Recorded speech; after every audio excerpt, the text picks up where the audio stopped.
Hello friends, आज हम number system का प्रीवियस ईयर क्वेश्चन पार्ट 2 देखेंगे। ये क्वेश्चन रेलवे के किसी एग्जाम में आया हुआ है। इस टाइप का क्वेश्चन रेलवे के साथ साथ अन्य सभी एग्जाम में पूछा जाता है, तो आप इसको मॉक टेस्ट की तरह पहले वीडियो पॉज करके खुद से सॉल्व करें और फिर सॉल्यूशन देखें। साथ ही कमेंट बॉक्स में बताइए कि आपको कितना क्वेश्चन सही हो रहा है। तो चलिए आज का पहला क्वेश्चन देखते हैं। हमें यहाँ पर दिया गया है सबसे बड़ी भिन्न संख्या ज्ञात करना है। तो देखिए 5/6, 6/11, 2/3, 8/9, 6/7। यहाँ पर देखिए 1 का वृद्धि हो रहा है, यहाँ 5 का वृद्धि हो रहा है, यहाँ 1 का वृद्धि हो रहा है, यहाँ भी 1 का वृद्धि हो रहा है, यहाँ पर भी 1 का वृद्धि हो रहा है। तो ये हमारा प्रॉपर भिन्न हो गया। प्रॉपर भिन्न में अगर अंश और हर का अंतर समान हो तो जिस भिन्न में अंश बड़ा होगा वह भिन्न बड़ा होगा, और जिस भिन्न में अंश छोटा होगा वह भिन्न छोटा भिन्न होगा। तो यहाँ देखिए इसमें अंतर हमारा समान है, 1 का अंतर है।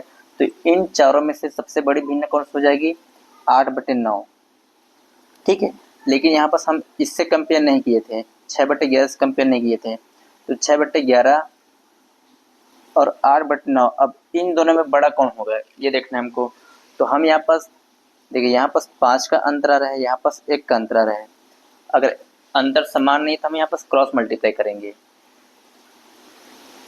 9 का 6 के साथ 9 छक्का 54, और 11 का 8 के साथ तो 11 8 88। तो यहाँ पर से स्पष्ट पता चल रहा है कि 8/9 हमारा बड़ा भिन्न हो जाएगा। तो यहाँ फाइनली आंसर 8/9। चलिए क्वेश्चन में आगे बढ़ने से पहले मैं आपको कुछ बेसिक चीज बताता हूँ जिससे हमारा क्वेश्चन जल्दी सॉल्व। देखिए भिन्न दो प्रकार होते हैं, एक प्रॉपर भिन्न होता है, एक इम्प्रॉपर भिन्न। प्रॉपर भिन्न किसको बोलेंगे? जिस भिन्न में अंश छोटा होगा उसको प्रॉपर भिन्न बोलेंगे, हर बड़ा होगा। इम्प्रॉपर भिन्न में अंश बड़ा होगा और हर छोटा होगा। तो प्रॉपर भिन्न में अगर अंश छोटा है हर बड़ा है तो इसको बोलेंगे प्रॉपर भिन्न। जिस भिन्न में अंश छोटा होगा वह भिन्न छोटा होगा, जिस भिन्न में अंश बड़ा होगा वह भिन्न बड़ा होगा। इम्प्रॉपर जस्ट इसके उल्टा हो जाएगा। इम्प्रॉपर भिन्न जिस भिन्न का अंश छोटा होगा वह बड़ा होगा, और जिस भिन्न में अंश बड़ा होगा वह भिन्न छोटा होगा।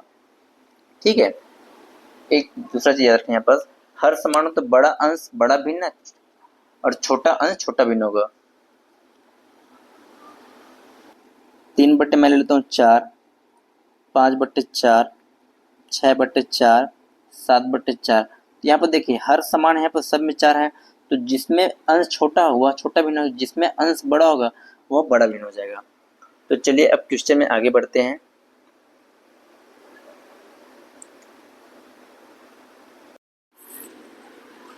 चलिए क्वेश्चन नंबर दूसरा, निम्न में से सबसे छोटी भिन्न संख्या ज्ञात कीजिए।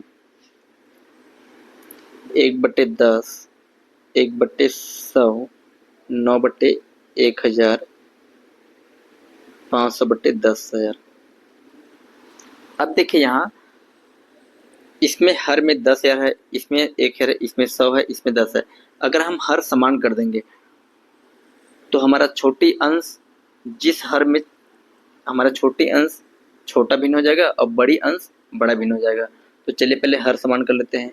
इसमें 1 शून्य लगाया, 1 शून्य इसमें, 2 शून्य यहाँ कर दिया, 2 शून्य ऊपर कर दिया, 3 शून्य यहाँ कर दिया, तो 3 शून्य मैं यहाँ भी कर दिया। अब देखें यहाँ पास हर समान हो गया, ये हर समान हो गया। तो जिस भिन्न में अंश छोटा है वह छोटी भिन्न हो जाएगी, और जिस भिन्न में अंश बड़ा है वह बड़ी भिन्न हो जाएगी। हमको पूछा क्या है? छोटी भिन्न पूछा है, तो हमारा आंसर हो जाएगा 9/1000। निम्न में से सबसे बड़ी भिन्न ज्ञात कीजिए। हमको सबसे बड़ी भिन्न ज्ञात करना है। अब देखो यहाँ पास 5 1 6, 3 ये 12 का वृद्धि हो रहा है, 12 एक कमी हो रहा है, यहाँ पास 4 + 3 7 और 9 + 3 12।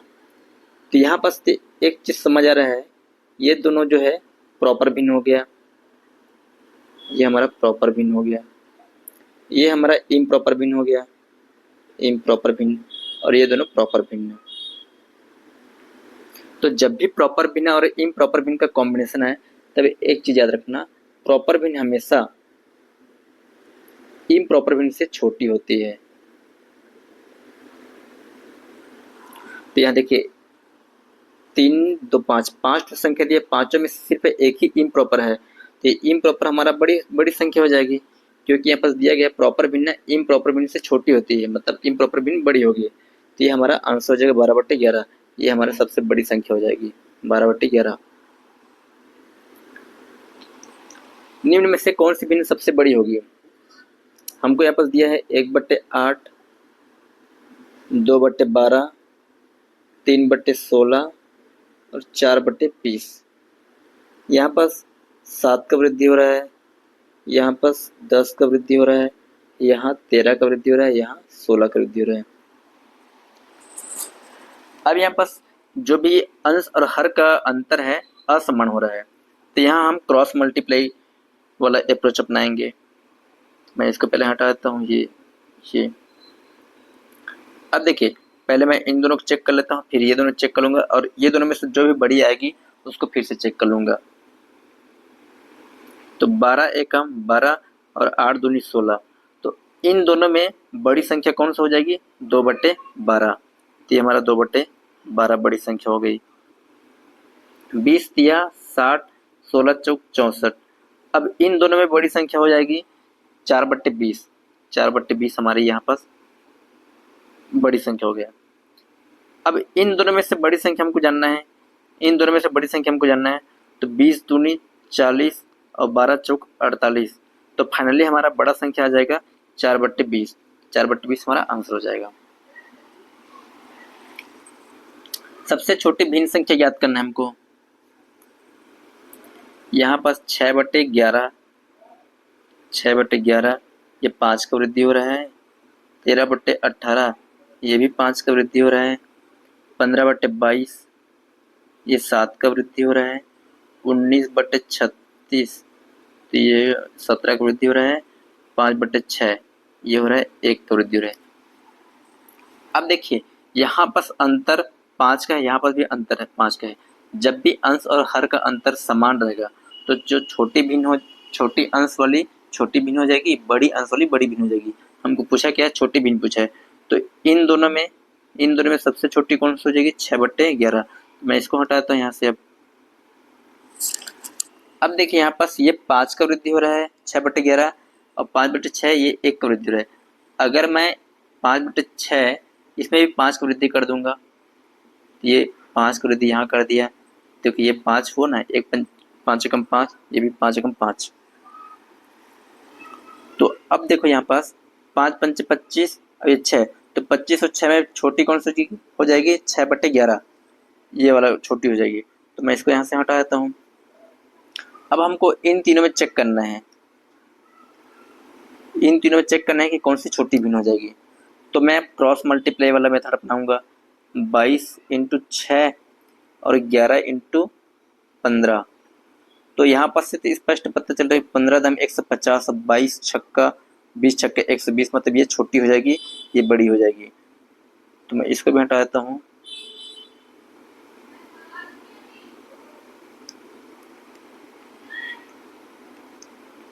अब हमको फाइनली चेक करना है 36 और 6 को मल्टीप्लाई कर देना है यहाँ पास, और 11 और 19 को, 11 और 19 को। तो यहाँ देखिए 19 ये हो गया, 19 ये हो गया, तो 9 9 1 10 209, ये 6 छक्का 36 और 6 3 18 3 21 216। तो अब देखिए 216 और 209 में बड़ी कौन सी हो जाएगी? 216। तो हमारा हमको पूछा छोटी पूछा है, तो 19/36 हमारे छोटी बन जाएगी।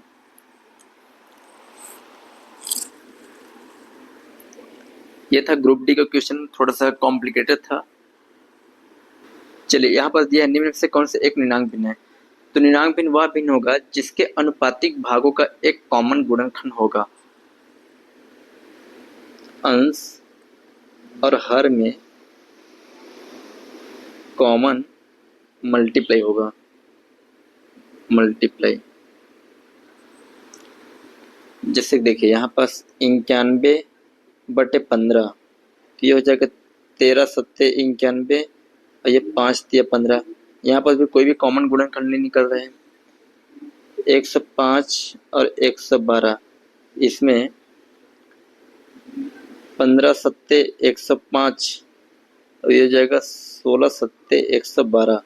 तो यहाँ पर कॉमन गुणनखंड निकल रहा है। यहाँ पर देखो 7 भी कॉमन है, ऊपर में 7 है, नीचे में 7 है, मतलब ये कॉमन है। तुम्हारा सही आंसर हो जाएगा सी। निम्नलिखित भिन्न को अवरोही क्रम में व्यवस्थित कीजिए। अब अवरोही क्रम और आरोही क्रम इसको समझना पड़ेगा। तो अवरोही क्रम किसको बोलेंगे? अवरोही जो बड़ी से छोटी होता है, बड़ी से छोटी, उसको बोलेंगे और अवरोही।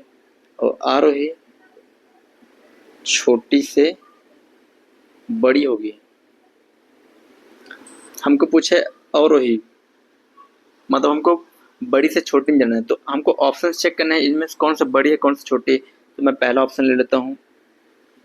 पहले हम शुरू के 2 अंक चेक कर लेंगे, फिर लास्ट के 2 अंक चेक कर लेंगे। देखिए यहाँ पास ये 6 8 48 और 9 5 45, ये 48 से 45 हो रहा है, मतलब बड़ी से छोटी हो रहा है। ठीक है, 14 या 42 और 7 ये 21, तो हमारा ये राइट आंसर हो जाएगा। ठीक है, अब यहाँ पर एक चीज, अब हमारा सही जा रहा है। अगर 48 से 45, 45 से 42, 42 से 21 सही जाते हैं, हम ये भी छोड़े थे, इसको भी चेक कर लेते हैं।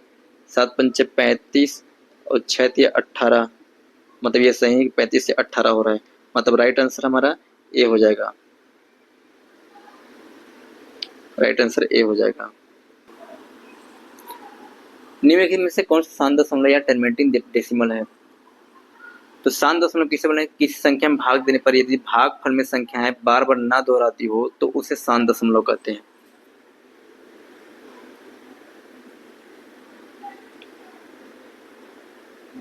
शांत दशमलव, अशांत दशमलव, संख्याएं दोहराती ना हो, दोहराएगी। अच्छा, शांत अशांत जानने के लिए हम क्या करेंगे? हर में 3 7 11 का मल्टीप्लाई करेंगे, या फिर गुणज होगा 3 7 11 का गुणज होगा, वह भिन्न अशांत होगा। इसमें देखिए 1/32, ये ना तो 3 का मल्टीपल है, ना तो 7 का, ना तो 11 का, ये हमारा 3 का मल्टीपल हो जाएगा, ये हमारा 3 का मल्टीपल हो जाएगा, और ये भी 3 का मल्टीपल हो जाएगा। तो इसका राइट आंसर हो जाएगा ए। निम्नलिखित में से कौन सा संख्या का शांत दशमलव या फिर टर्मिनेटिंग डेसिमल प्रसार है? इसमें देखिए 57/120, 61/110, 47/150 और 43/140। इसमें देखिए ये तो 11 का मल्टीपल है, ये जो है 3 का मल्टीपल है, ये जो है 7 का मल्टीपल है, 7 दूनी 14 है, तो ये 7 का मल्टीपल है। हमारे यहाँ पर देखिए ये भी 3 का मल्टीपल, लेकिन इसको काट सकते हैं बस, 3 चौक ये और 3 57, 1957। अब यहाँ पर ये ना तो 3 का मल्टीपल है, ना तो 7 का मल्टीपल, ना तो 11 का मल्टीपल है, तो हमारा राइट आंसर हो जाएगा ये 57/120, ये 57/120। निम्नलिखित में से कौन सा अशांत दशमलव प्रसार करेगा? इसमें से अशांत जानना है हमको, तो ये दिया है 21/30, 21/60, 21/120, 21/90। अब यहाँ पर तो सभी 3 का मल्टीपल आ रहा है, लेकिन ऊपर भी 3 का मल्टीपल, तो यहाँ पर फिर हम सरल कर सकते हैं इसको। तो ये 3 सत्ते 21 और 3 दहम 30, 3 सत्ते 21, 3 बीसम 60, 3 सत्ते 21, 3 चौक ये, 3 सत्ते 21 और 3 तिया। अब यहाँ पर देखो, यहाँ पास अशांत पूछा हमको, तो अशांत में कौन सा आएगा? ये अशांत हो जाएगा, क्योंकि 3 का मल्टीपल, बाकी सभी ना तो 3 का मल्टीपल है, ना तो 7 का मल्टीपल, ना तो 11 का मल्टीपल है, तो हमारा फाइनली आंसर डी हो जाएगा। चलिए एक क्वेश्चन आपके लिए मैं छोड़ के रखा हूँ, इस क्वेश्चन का आंसर कमेंट बॉक्स में बताइए। तो आज का वीडियो मैं यहीं समाप्त करता हूँ।